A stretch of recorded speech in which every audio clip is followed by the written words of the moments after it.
Hey everyone, before we dive in, let me ask you this. If you're a hairstylist and you've said this, or you're a client, when was the last time your hairstylist said this to you? If you wash your hair too much, your scalp will overproduce oil. Sounds familiar, right? This little piece of advice has been passed down in our industry for years. And what if I told you that the science actually might prove this wrong? Yes, I know it feels like a total betrayal to everything that we've been taught, but stick with me because today we're going to bust some myths, look at what actually happens when the scalp gets out of balance, and most importantly, learn how to correct and maintain a healthy scalp pH for our clients. So, what is scalp pH and why does it matter? Let's start with the basics. pH stands for potential of hydrogen, and it measures how acidic and how alkaline something is. It runs on a scale from 0 to 14. 0 to 6 is acidic, so think of lemon juice. 7 is neutral, like water, and 8 to 14 is alkaline, so think baking soda. A healthy scalp sits between 4.5 and 5.5 on the pH scale, so slightly acidic. This acidity actually keeps the scalp microbiome balanced, meaning that it prevents bacteria and fungus from overgrowing, and it keeps the cuticle layer of the hair smooth so the hair doesn't become rough and brittle, and it helps regulate the oil production if the scalp is too oily or too greasy, too dry, or too oily.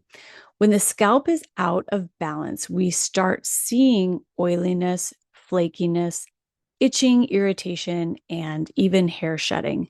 And that's when our clients come running to us for help. There was a case study. Does washing your hair more actually make the hair and the scalp more oily? And for years, we've been told that washing your hair too much will cause the scalp to produce more oil. And a group of researchers decided to put this to the test. And scientists measured the sebum oil production before and after the washing habits of several people. Participants who washed their hair daily actually did not experience increase in oil production. Instead, oil levels maintained the same and even actually decreased slightly over time. So, what does that mean? The scalp does not panic and overproduce oil if it's washed frequently.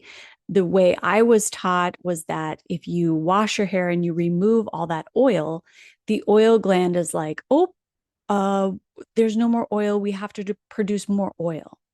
But the real issue is most likely is poor gut health, sensitive to foods like dairy, bad product ingredients that you're putting on your scalp that are being used on a regular basis, hard water build up, and probably a combination of all of these things. Let's talk about how does the scalp become unbalanced. So imagine your scalp as like a well-maintained swimming pool or hot tub. If the pH is balanced, the water stays clear, clean, and it's totally safe to swim in. Now, if the pH gets too high or too low, suddenly we have this scum on the top, right? We have algae, we have bacteria, and we have buildup starting to take over. And the same thing happens to our scalp. If it's too alkaline, the scalp becomes dry, irritated, and inflamed. And if it's too acidic, it can lead to fungal overgrowth and bacteria overgrowth. Common causes of pH imbalance are harsh shampoos and sulfates. These will strip away too much oil and leave the scalp exposed. Overuse of dry shampoo and styling products create buildup that alters that scalp environment. Hard water, environmental pollutions can disrupt the natural barrier of the scalp as well. So there's a combination of things. And a lot of times it is going to be a combination of all of these things, and we're not fully removing it from the scalp. So we're just build up, and that's when the microbiome gets all messed up. Now, there are certain ingredients that disrupt the scalp pH and they should be avoided, and that is sodium lauryl sulfate, SLS. It's way too alkaline. Sometimes it's like a 9 or a 10, and it strips scalp oils. Now, some cosmetic chemists will say, and actually, I'll do another podcast on this. I will do another podcast on this on sulfates next, because sulfates is a big topic right now. And then we also have sodium lauryl sulfates, SLES, and this can alter natural pH over time as well. If someone is sensitive to certain fragrances or ingredients, this can cause inflammation and disrupt the scalp. Silicones like dimethicone, it will coat the scalp, and it prevents, it can build up on the scalp and prevent proper pH regulation as well. Then we're looking for MEA, DEA, TEA compounds. These can lead to scalp irritation. Now, this doesn't just happen in one wash with a sulfate. Have you ever forgot your shampoo and conditioner at home when you went on vacation and you had to use the hotel shampoo, and you were really scared when you looked at the ingredients? And sometimes there's not even ingredients on the bottle. Or am I the only one? Am I the only one who does that? The skin is super smart. It's going to try to restore a healthy scalp as soon as possible.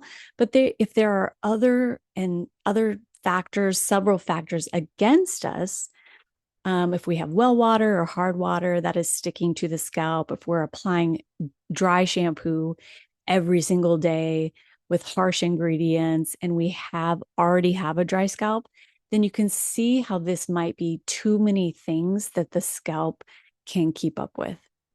How do we rebalance the scalp, and what do we recommend to clients?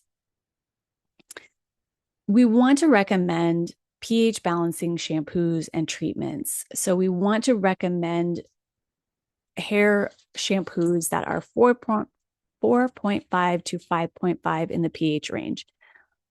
Pretty much all professional shampoos and conditioners are in this range. So we want to look for gentle sulfate-free cleansers that cleanse without stripping. We want to strengthen that scalp barrier with nutrition.